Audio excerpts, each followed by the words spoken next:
Although English is the dominant language of Singapore, a local vernacular known as Singlish is widely spoken. But the Singaporean government has attempted to discourage its use. Singlish is the local vernacular English. It's a mix of English with the dialects and colloquialisms of the various races that make up Singapore. The different Chinese languages, actually, dialects such as Hokkien, Teochew, Cantonese. We also have a lot of Malay terms and several terms from the Tamil, largely Tamil language as well. And they're all mixed in one wonderful mess.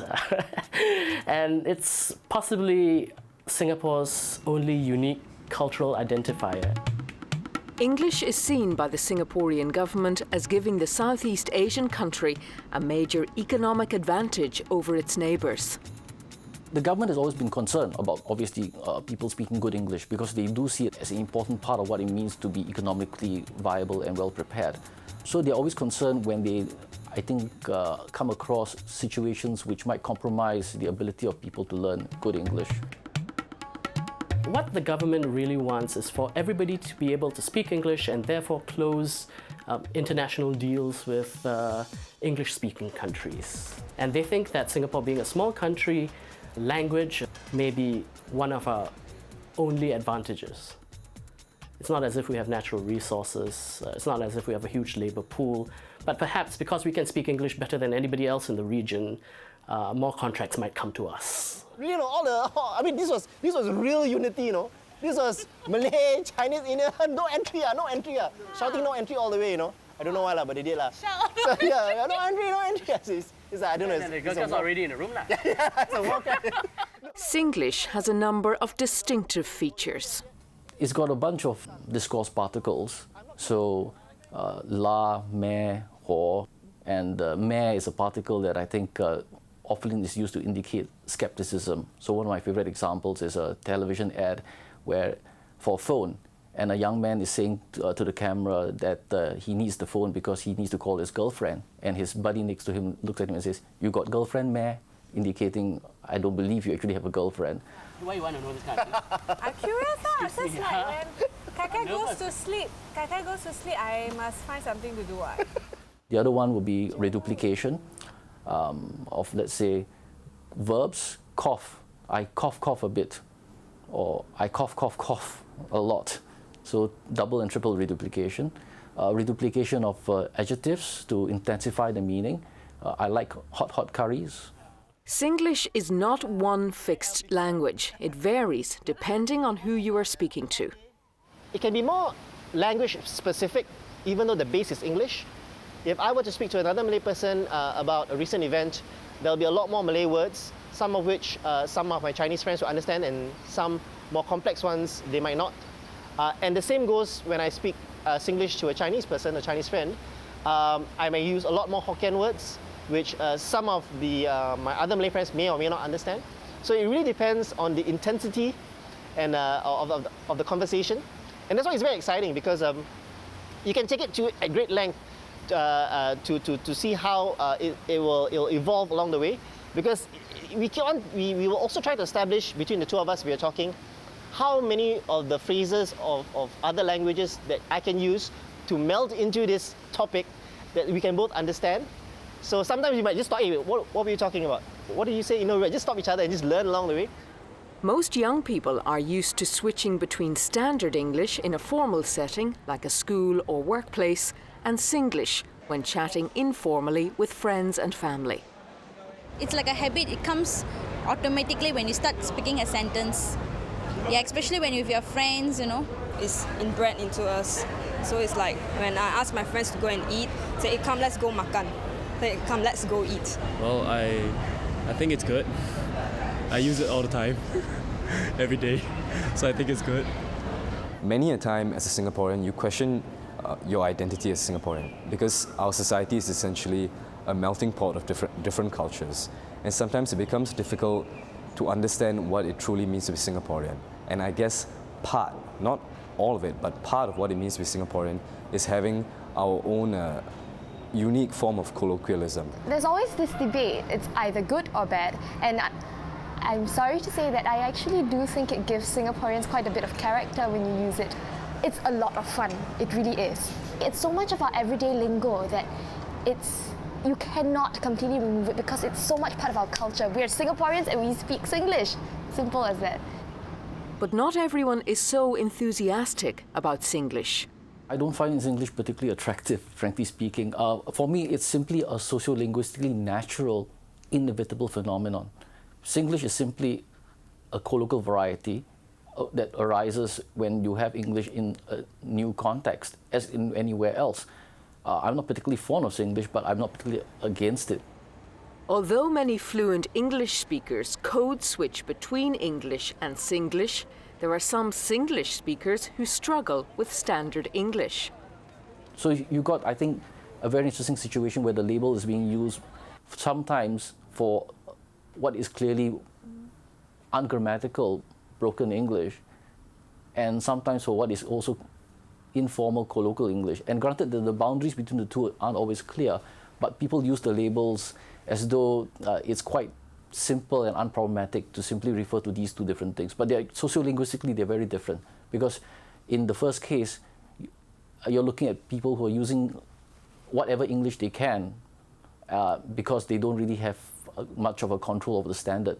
And in the second case, you're looking at people who are using a very informal variety because they have a control over the standard and they are switching into something quite deliberate and consciously.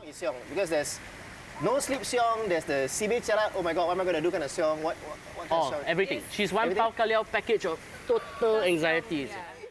In the 1990s, Imran Johri was a scriptwriter on a popular local sitcom whose lead character spoke in Singlish. It was into its third season, and the writing team was great. We had a great executive producer, and we were all really into exploring various ideas, various story arcs, various kinds of character development for this homegrown character who is actually a contractor, who is a Hokkien Abing, which is, well, his dialect is Hokkien, and he's not really proficient in standard English, so he communicates in the best way that he can, which is through a lingo and through Singlish, basically. But it wasn't a hardcore Singlish that you'd listen on the streets or among general locals. It was just Singlish enough in its intonation to project that local flavour. When the sitcom became popular, because of the main character and partly maybe because of his use of Singlish, the government started getting concerned that this popularity was encouraging people to think of bad English in their view as legitimate and potentially compromising their ability to learn good standard English.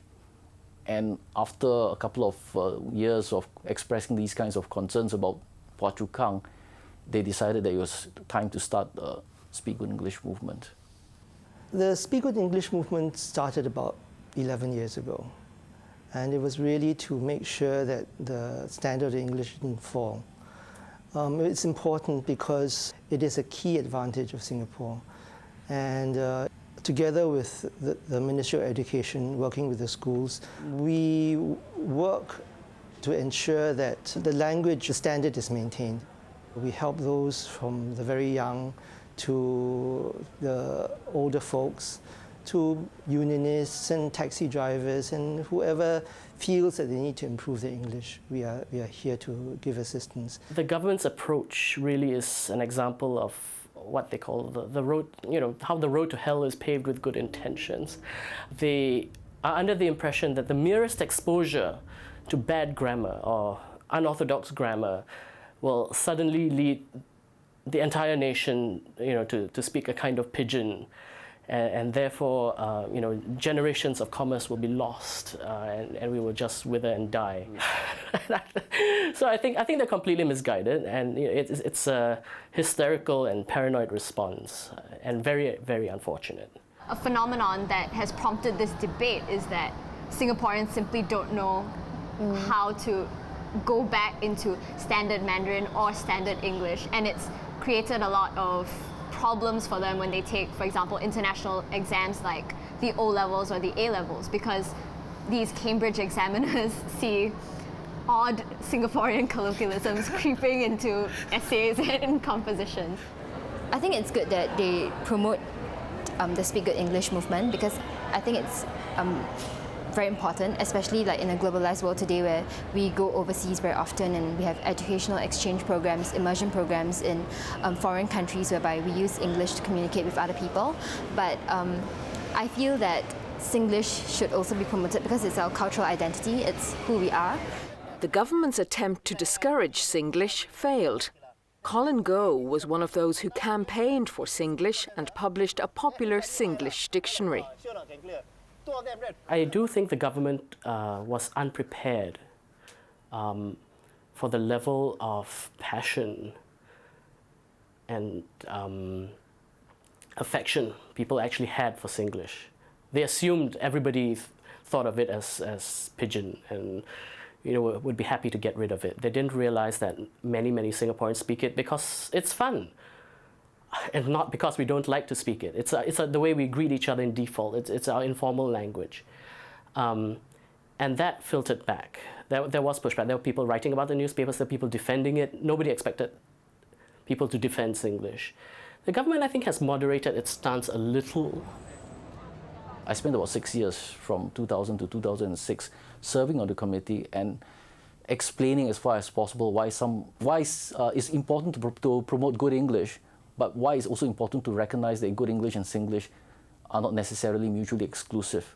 And I think over time, it's sort of sunk in, not just because of me obviously, but I think also partly because they realize that it is really difficult to promote good English if you're equating that with the elimination of Singlish. So I think if you look at the Speak Good English movement rhetoric in recent years, Singlish becomes less of a concern, less prominent, it appears less so on their websites and their speeches. So they are still, I think, focusing on speaking good English, which they should have done so all along.